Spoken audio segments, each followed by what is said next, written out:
Fala, gente boa. Bom, surge aquele mistério. Bom, já que no vídeo anterior eu falei quase que totalmente, né? Quase que o tempo inteiro a respeito do rádio, contei um pouco a vocês de como que surgiu o rádio, as primeiras transmissões radiofônicas, enfim, né? E eu encerrei mostrando aquela foto antiquíssima do time do Caxias, né? De 1945, né? Mas por que eu encerrei o vídeo daquela maneira? Bom, é que o Heraldo Reinert, né, um dos mais novos membros aqui da família TV Alameda Cultural, né, ele é um torcedor roxo, fanático e militante, e em suas próprias palavras, caxiense até debaixo das profundezas abissais do Rio Cachoeira, tá? Bom, a história é a seguinte: em 15 de novembro, agora, né, no último dia 15 de novembro, o Caxias enfrentou e acabou sendo derrotado pelo Juventus do Iririú por 1-0, jogando no Ernestão, tá? Bom, o Heraldo, ele, junto com seu filho, que é uma cópia esculpida, escarrada dele, né?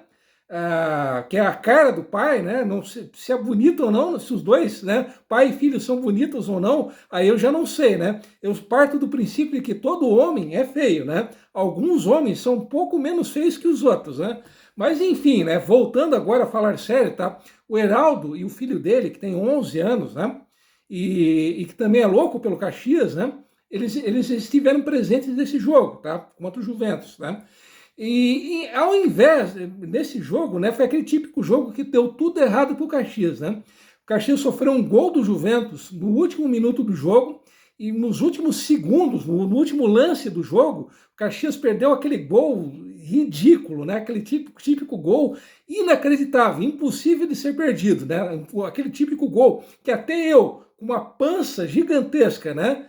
Uma pança do tamanho de ponta de político brasileiro na Suíça, até eu que sou ruim pra caramba e gordo pra caramba, faria aquele gol, tá? Mas enfim, né? Voltando a falar sério, tá? Ao invés do Heraldo ele ter se desanimado, ter ficado triste e desanimado com isso, com o resultado do jogo, tá? Isso acabou o incentivando cada vez mais, né? E no final de novembro, ele acabou criando um canal aqui no YouTube chamado Loucos pelo Caxias Futebol Clube, né? Bom, esse canal, né, ele tem de tudo um pouco. Ele faz um resgate, conta um pouco, grava vídeos contando episódios, um pouco da história do clube. Ele grava vídeos bem curtos, né? E além desses vídeos históricos e desses vídeos curtos, dos shorts, né?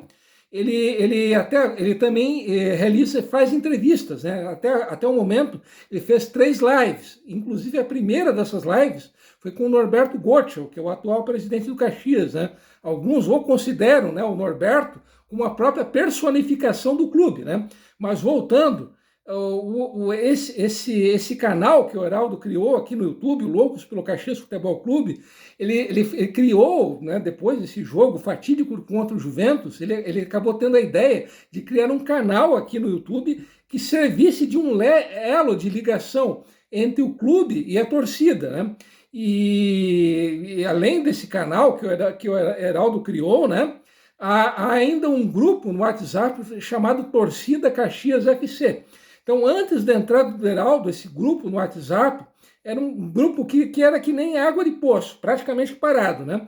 E depois da entrada do Heraldo, esse grupo ele teve uma transformação total. Então, praticamente todos os dias, ou melhor dizendo, postado alguma foto antiga, algum torcedor do Caxias, das antigas, relembra algum fato curioso. O próprio Norberto Gottschall, né? Como eu disse ainda há pouco, é o presidente do clube, ele traz informações, né, traz novidades nesse grupo no WhatsApp, né? Então é algo bem interessante, né? E como ninguém é perfeito, o Heraldo também é botafoguense. E ele também tem um outro, segundo canal no YouTube, chamado Território Botafoguense. Então, para quem é caxiense e botafoguense, ou simplesmente é apreciador de futebol, então duas excelentes dicas, né? Aqui no YouTube. Loucos pelo Caxias Futebol Clube e Território Botafoguense. Esses os canais do Heraldo, né? E em homenagem ao Heraldo, né, e a todos os caxienses, eu mostrarei aqui uma foto, né, uma verdadeira relíquia, né?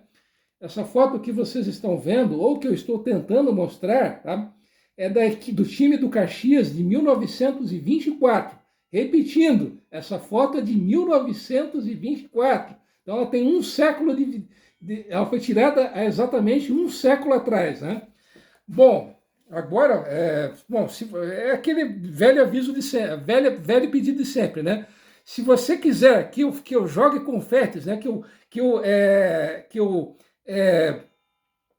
eu soterre você de tanto confete que eu jogo, tá? Assim como eu acabei de fazer com o Heraldo, o caminho é bem simples, tá? Basta se inscrever aqui no canal, apenas isso, tá? Não custa rigorosamente nada, tá?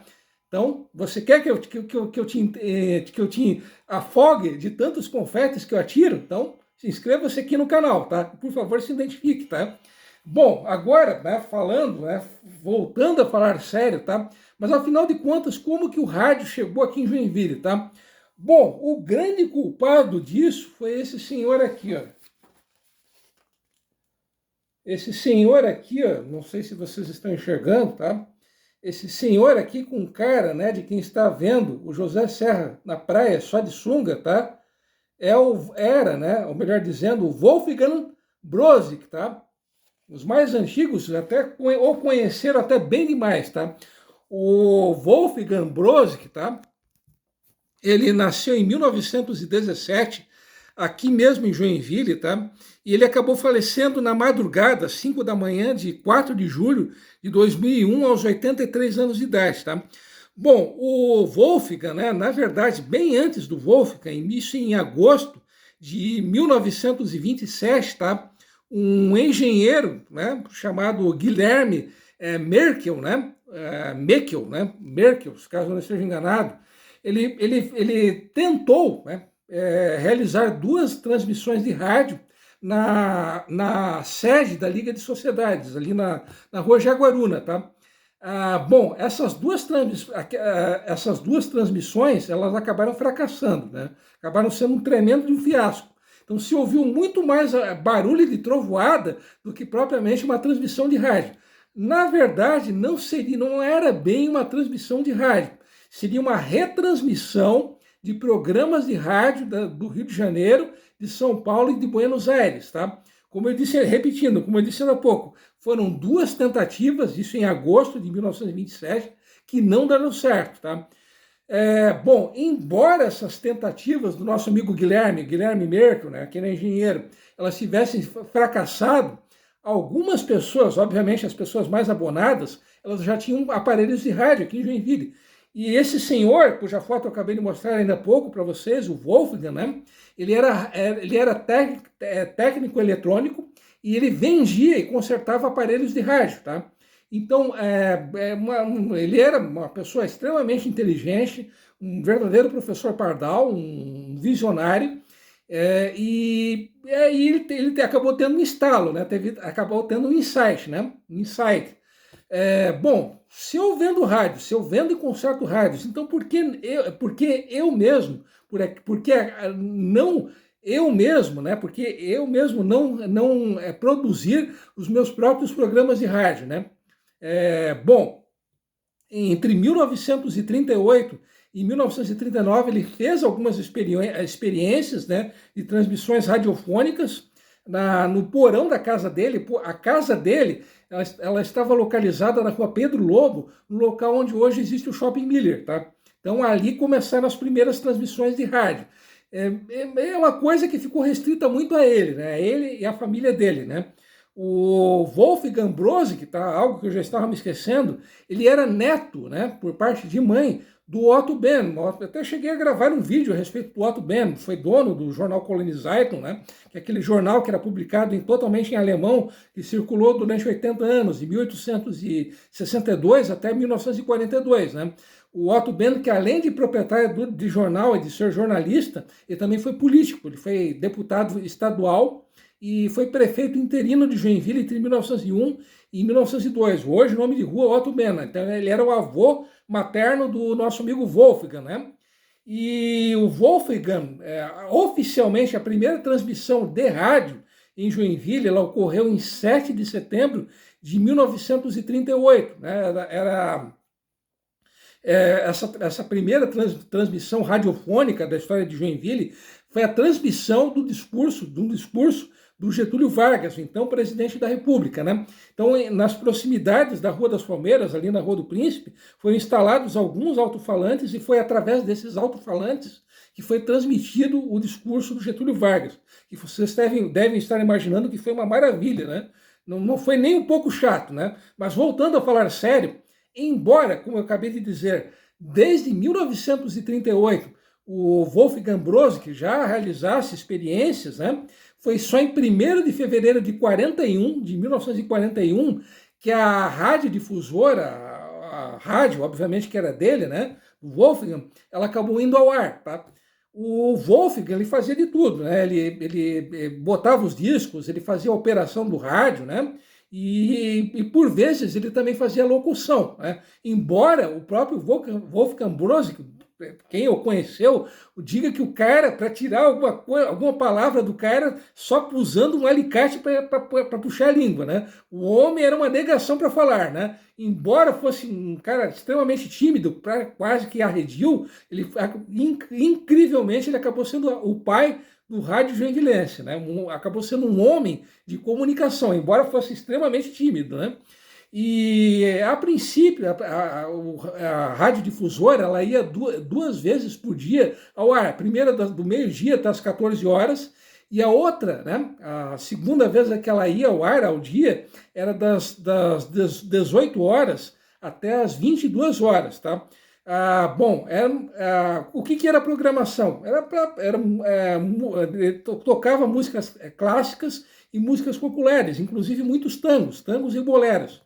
E nessa segunda vez em que a rádio ia ao ar, entre as 18 e as 22 horas, o Wolfgang ele fazia transmissão ao vivo de apresentações de viola caipira, né? De música sertaneja. E o J. Gonçalves, né, que é esse rapaz aqui, ó, cuja foto eu já mostrei, né? Tem uma outra foto aqui em cima dele, né? Dele sendo entrevistado. Não sei se vocês estão enxergando, tá? Oficialmente, como eu disse no vídeo anterior, oficialmente ele foi o primeiro locutor de rádio de Joinville, tá? Inclusive em 1959, o J. Gonçalves, né? Ele acabou criando a sua própria emissora de rádio, que é a Rádio Cultura, né? Que ainda existe, ali sediada ali no edifício Turim, ali na rua Otto Ben, né? No final da rua 9 de Março, melhor dizendo, né? E em 64, essa rádio que o J. Gonçalves acabou criando, ela acabou sendo comprada pela família Schmidt, a família que até 95 era proprietária da Fundição Tupi, né? Mas voltando, o J. Gonçalves, além de ser um homem de rádio, né, um homem de comunicação, ele também foi político. Ele chegou a ser foi vereador de Joinville entre 1954 e 1958 e foi 2 vezes deputado estadual de 1959 até 1967. Inclusive, ele chegou a ser presidente da Assembleia Legislativa de Santa Catarina. E, pelo que consta, ele era uma pessoa extremamente correta, uma pessoa extremamente honesta, né? Até parece os políticos de hoje. Mas, enfim, voltando, ele não fazia questão de ter qualquer mordomia. Ele se locomovia até a Assembleia Legislativa como qualquer cidadão, né? Ele não teve mordomia alguma, né? O J. Gonçalves, né? Bom, resumidamente, essa foi a história de como que surgiu o rádio em Joinville, tá? É uma história bem longa, uma história bem interessante, né? Talvez futuramente eu volte a gravar vídeos a respeito desse tema, tá? Então, mais uma vez vai o meu muito obrigado ao Heraldo, né? O radialista Heraldo Heinrich, né? De Barra do Sul, um dos mais novos inscritos aqui da TV Alameda Cultural, né? Então, vou ficando por aqui. Caso alguém tenha alguma informação adicional, por favor, comente aqui embaixo. Mais uma vez, obrigado pelo carinho e pela atenção de vocês.